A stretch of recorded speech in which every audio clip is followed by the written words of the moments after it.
Hi ಎಲ್ರಿಗೂ ನಮಸ್ಕಾರ. ನೀವು ನೋಡ್ತಾ ಇದ್ದೀರಾ ಪ್ರವೀಣ್ ಕುಮಾರ್ ಹಡಪದ್ ಯೂಟ್ಯೂಬ್ ಚಾನಲ್. ಪ್ರಿಯ ವೀಕ್ಷಕರೇ, ಇವತ್ತು ಸಿದ್ದರಾಮಯ್ಯನವರು ಗುಳೇದಗುಡ್ಡ ನಗರದಲ್ಲಿ ತಮ್ಮ ಸಂಚಾರವನ್ನು ಆರಂಭಿಸಿದರು ಅಂತಲೇ ಹೇಳ್ಬೋದು.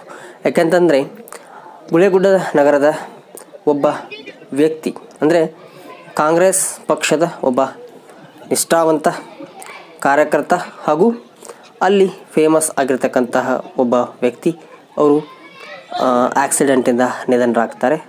ಸೊ ಅವರ ಮನೆಗೆ ಸಾಂತ್ವನ ಹೇಳೋಕ್ಕೆ ಸಿದ್ದರಾಮಯ್ಯನವರು ಅಂದರೆ ಮಾಜಿ CM ಹಾಗೂ ಬಾದಾಮಿಯ ಈಗಿನ MLA ಆಗಿರ್ತಕ್ಕಂತಹ ಸಿದ್ದರಾಮಯ್ಯನವರು ಇಂದು ಗುಳೇದಗುಡ್ಡ ನಗರಕ್ಕೆ ಭೇಟಿಯನ್ನು ಕೊಡ್ತಾರೆ. ಸೊ ಆ ವ್ಯಕ್ತಿಯ ಹೆಸರು ಬಂದು ನಾಗಪ್ಪ ಗೌಡ ಅಂಥೇಳಿ. ಆ ವ್ಯಕ್ತಿಯ ಮನೆಗೆ ಬಂದು ಸಾಂತ್ವನವನ್ನು ಹೇಳ್ತಾರೆ. ನಂತರ ಹಳದೂರು ಗ್ರಾಮಕ್ಕೂ ಸಹ ಹೋಗಿ ಅಲ್ಲಿ ಅದೇ ಕಾರ್ನಲ್ಲಿರ್ತಕ್ಕಂಥ ಇನ್ನೋರ್ವ ವ್ಯಕ್ತಿ ಅವರು ಸಹ ನಿಧನರಾಗಿರ್ತಾರೆ. ಸೊ ಅವ್ರ ಮನೆಗೆ ಹೋಗಿ ಸಾಂತ್ವನವನ್ನು ಮಾಡ್ತಾರೆ. ನಂತರ ಮುಂದೆ ಒಂದು ಸ್ಕೂಲ್ಗೆ ಭೇಟಿ ಕೊಡ್ತಾರೆ. ಅದು ಒಂದು ವಿಶೇಷವಾಗಿರ್ತಕ್ಕಂಥದ್ದು. ಅದು ಗುಳೇದಗುಡ್ಡದ ಹೆಣ್ಣು ಮಕ್ಕಳ ಪ್ರೌಢಶಾಲೆ. ಸೊ ಅಲ್ಲಿ ತುಂಬ ಅವಿಸ್ಮರಣೀಯವಾಗಿರ್ತಕ್ಕಂತಹ ಕೆಲವಿಷ್ಟು ಸಮಯವನ್ನು ಸಿದ್ದರಾಮಯ್ಯನವರು ಕಳೀತಾರೆ ಅಂತಲೇ ಹೇಳ್ಬೋದು. ಅಲ್ಲಿ ವಿಜ್ಞಾನ ವಸ್ತು ಪ್ರದರ್ಶನ ಏನು ಏರ್ಪಡಿಸಿರ್ತಾರೆ. ಸೊ ಅಲ್ಲಿ ವಿಜ್ಞಾನಕ್ಕೆ ಸಂಬಂಧಪಟ್ಟಿರ್ತಕ್ಕಂತಹ ವಸ್ತುಗಳು ಅದನ್ನು ಉದ್ಘಾಟನೆಯನ್ನು ಮಾಡ್ತಾರೆ. ಸೊ ಅಲ್ಲಿರ್ತಕ್ಕಂತಹ ಎಲ್ಲ ವಿದ್ಯಾರ್ಥಿಗಳು ತುಂಬಾ ಖುಷಿ ಪಡ್ತಾರೆ ಅಂತಲೇ ಹೇಳ್ಬೋದು.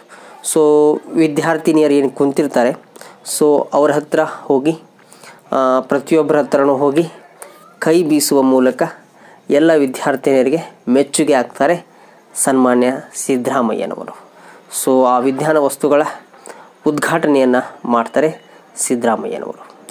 ಸೊ ಒಂದು ರೀತಿಯಲ್ಲಿ ಹೇಳುತ್ತಿದ್ದರೆ ವಿದ್ಯಾರ್ಥಿನಿಯರಿಗೆ ಅಚ್ಚುಮೆಚ್ಚಿನ ನಾಯಕರಾಗಿ ಸಿದ್ದರಾಮಯ್ಯನವರು ಗುಳೇದಗುಡ್ಡದಲ್ಲಿ ಇವತ್ತು ಕಾಣಿಸ್ಕೊಂಡ್ರು ಅಂತಲೇ ಹೇಳ್ಬೋದು.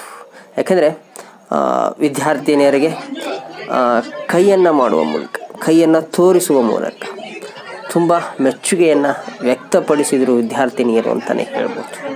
ಸೊ ಆ ನಿಟ್ಟಿನಲ್ಲಿ ಬಾದಾಮಿಯ ಕ್ಷೇತ್ರದ ತುಂಬ ಇಂದು ಮತ್ತು ನಿನ್ನೆ ಅಲೆದಾಡಿ ತಮ್ಮ ಕ್ಷೇತ್ರದ ಕುಂದುಕೊರತೆಗಳನ್ನು ಎಲ್ಲವುಗಳನ್ನು ಆಲಿಸಿ ಸನ್ಮಾನ್ಯ ಸಿದ್ದರಾಮಯ್ಯನವರು ಒಂದು ಜನಪರ ಕಾರ್ಯಗಳನ್ನು ಬಾದಾಮಿ ಕ್ಷೇತ್ರದಲ್ಲಿ ಮಾಡ್ತಾ ಇದ್ದಾರೆ ಅಂತಲೇ ಹೇಳ್ಬೋದು. ಬನ್ನಿ ಹಾಗಾದರೆ ವಿಡಿಯೋನ ಸಂಪೂರ್ಣವಾಗಿ ನೋಡ್ಕೊಂಡು ಬರೋಣ.